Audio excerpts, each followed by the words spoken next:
want you to imagine someone you love. Maybe it's your sibling, maybe it's your friend, maybe it's your child. Now imagine that person is struggling with substance use disorder.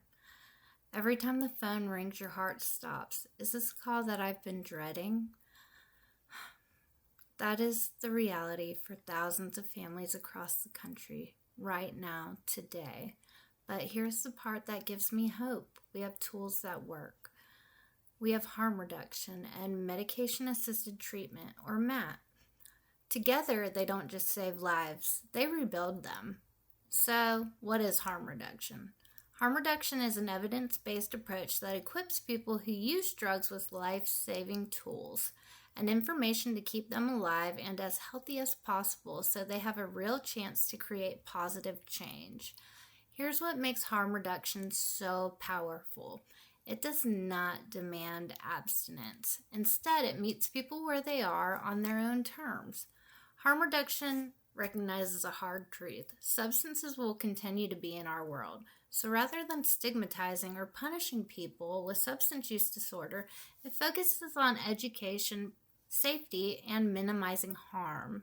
It's about reducing infections like HIV and hepatitis C, preventing overdoses, offering care pathways to help people access treatment when they're ready. But it goes so much more beyond that. Harm reduction also means advocacy and education, talking to communities, working with legal systems, teaching overdose reversal, building trust in places where people feel abandoned. Harm reduction programs provide tools like fentanyl test strips, Narcan, clean syringes. One of the programs I was in, we had a needle exchange, and they would give us a safe syringe disposal, and we would trade it for new needles. It also gives access to hepatitis C and HIV care. And not only for people suffering from substance use disorder, but they also work in music festivals with drug testing tents.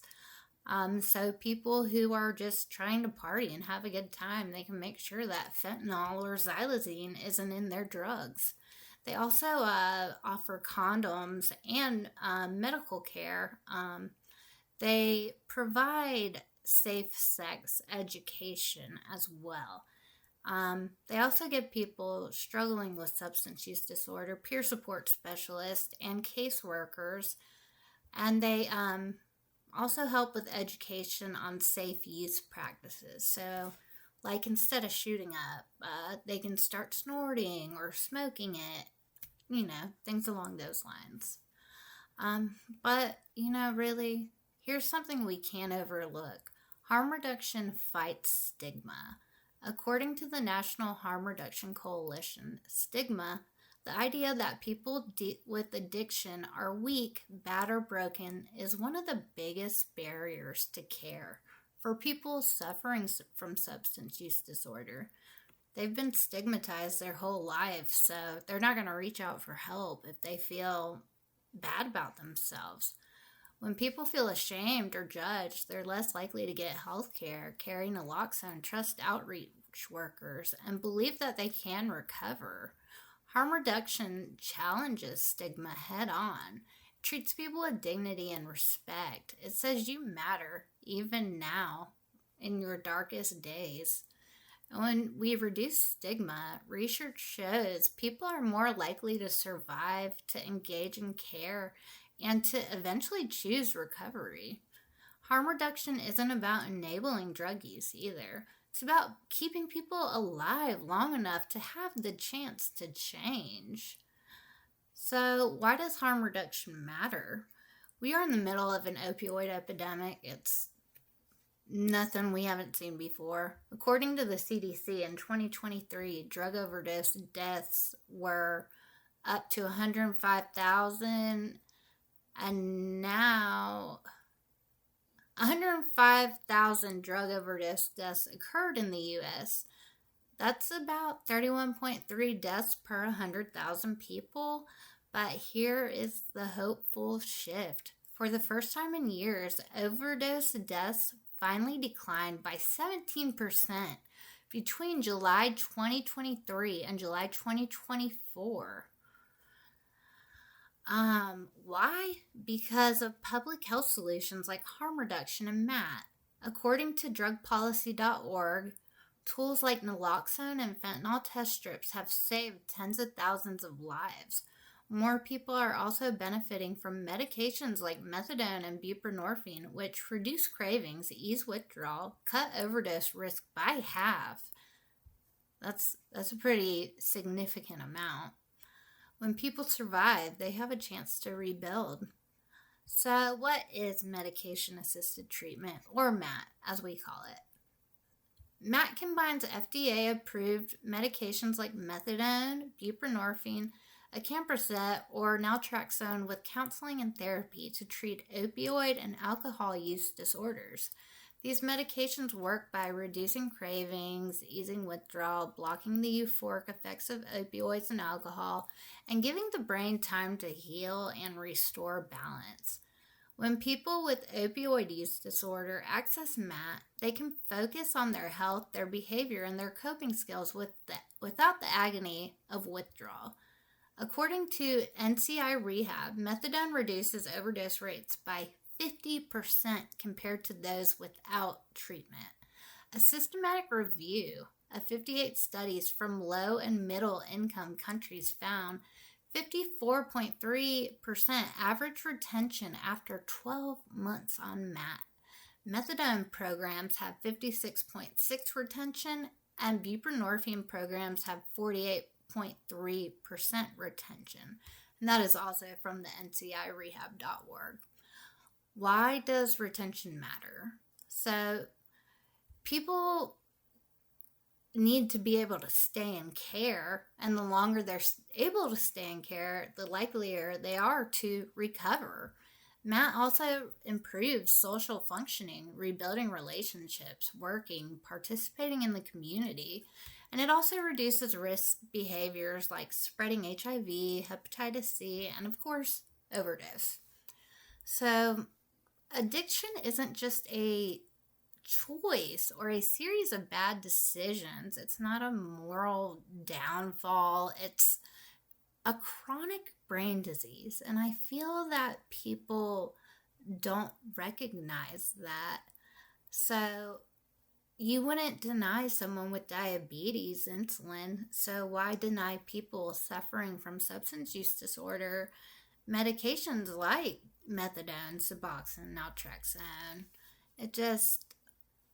People don't seem to put two and two together, but the good thing about harm reduction is they are now providing that education to communities. And also, MAT doesn't replace one drug with another. It stabilizes the brain chemistry and gives people the foundation they need to heal. It's not about just surviving. It's about reclaiming dignity, restoring connection, and offering a real shot at recovery. And it just allows people to recover a lot of what they lost, like their families. They're able to get jobs. They're able to make payments on their car. They're able to make payments on rent, just so much more. And it should not be stigmatized like in 12-step meetings and to the community just because from what they've seen, they don't see that it's helping, but they don't realize the overall picture and the evidence-based practices behind it.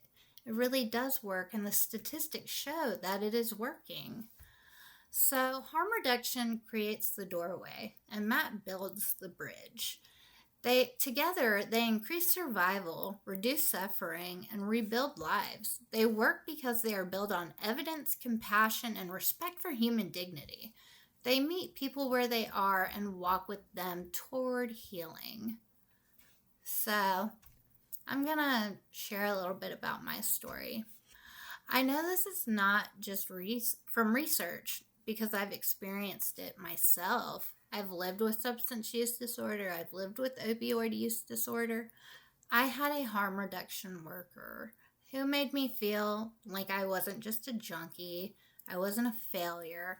She really saw me as a person, and she advocated a lot for me when it came to the legal system, taught me laws, and she was just amazing all around. I can't say that it led me to recovery at that moment, but I really needed that while I was out there. I just needed someone to give me hope, and she really did that for me.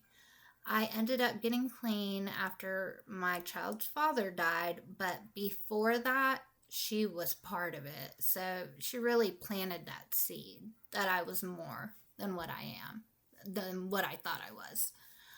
Um, Now I get to stand here and tell you I've helped reverse overdoses. I've helped get people into treatment.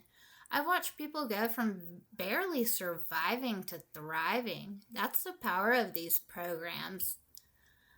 Um, Overall, the bigger picture, when we embrace harm reduction and MAT, we don't just save individuals, we strengthen families, we heal communities, and we shift a culture. Because here's the truth. We can't help people if they're dead. Harm reduction helps keep people alive, so recovery becomes possible. Every life saved is one more chance for healing, for family, and for hope. So, I just want to say when we choose compassion over judgment, science over stigma, and love over punishment, we create a world where recovery is not only possible, it's expected. Anyways, thank you, and I really hope you enjoy this video and presentation or TED Talk. All right, thank you. Bye.